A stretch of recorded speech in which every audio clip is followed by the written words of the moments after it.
All right, people, it is that time of the week again. It is Property of the Week time with our mates at Property Brokers. This week we have a 400-cow dairy unit in South Otago. Mark Wilson joins us to talk about it. Mark, nice to chat. How are you? Yeah, good, thanks, Dominic. G'day to you, and good to be here. Excellent. So we've got this dairy unit, South Otago, a little settlement called Popotunoa. I'm in the Otago region, Mark, and I haven't heard of it. Is this good farm country, is it? Yeah, no, it is. It's a well-established district, Dominic. It's been, just in reference, it's not a wee township, it's just a locality of the area through the Popotunoa, but not too far away from Waikoikoi in the main road, and only 38 k's from Gore and 25 k's from Clinton for a reference point. Fantastic. All right, so that's where it is now. Tell us about it. So 400-cow dairy unit.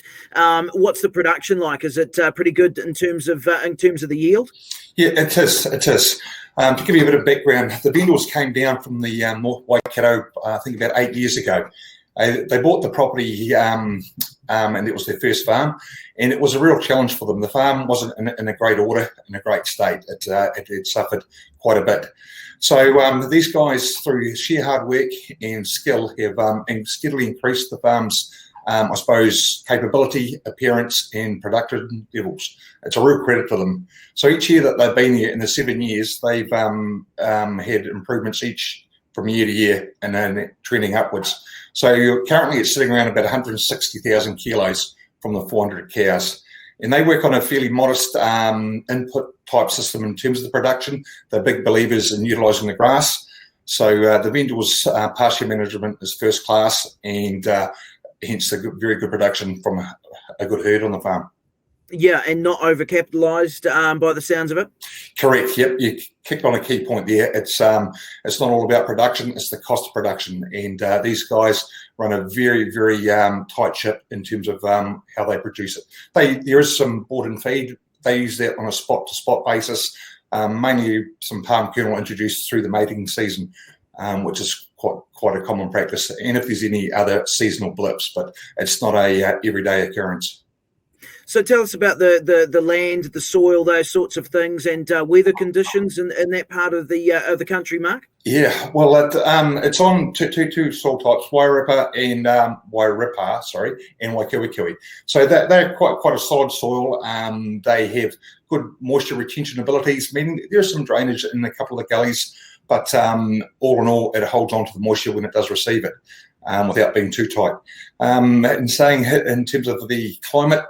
This year, we're going to start off by saying we've got the abnormal one. We've had an exceptionally dry autumn through the lower part of the province through here, and but yet the farm's still green and still growing. But it has been a challenge to date.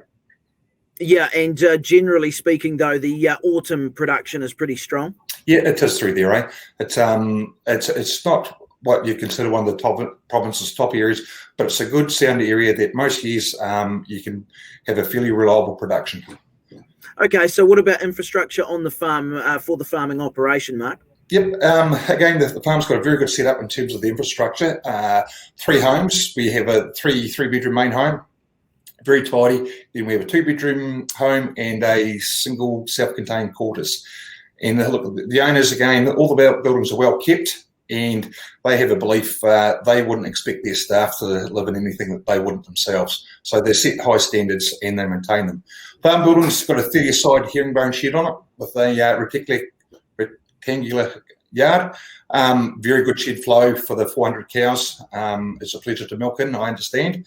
I haven't done it myself, but I'm taking the vendor's word. And they also have a good range of calf sheds to support raising the calves, and they also have the added advantage of a wintering barn on the property where they can winter up to about 200 to 250 cows. They choose not to. They use it in the shoulders of the season around calving in autumn if it gets a bit wet or challenging. They winter the cows off the farm, and it's a personal choice and lifestyle choice that they've earned that right to have a bit of extra free time. Yeah, fair call. And what about in terms of that social aspect of it, the community, those sorts of things in and around that area? Hey, it's it's a good rural community through the bottom end of South Otago through there. The local rugby team, there's squash, there's golf courses. It's a great wee area, like any wee rural community. They pull together and have a lot of fun. The people are very humble, very down to earth, and everyone's got the same goals in mind. Fantastic stuff. It is 428 Wairuna Settlement Road. It's a 400-cow dairy unit in the South Otago area. Mark, for more info, Property Brokers website, I imagine? Correct. You nailed it in one.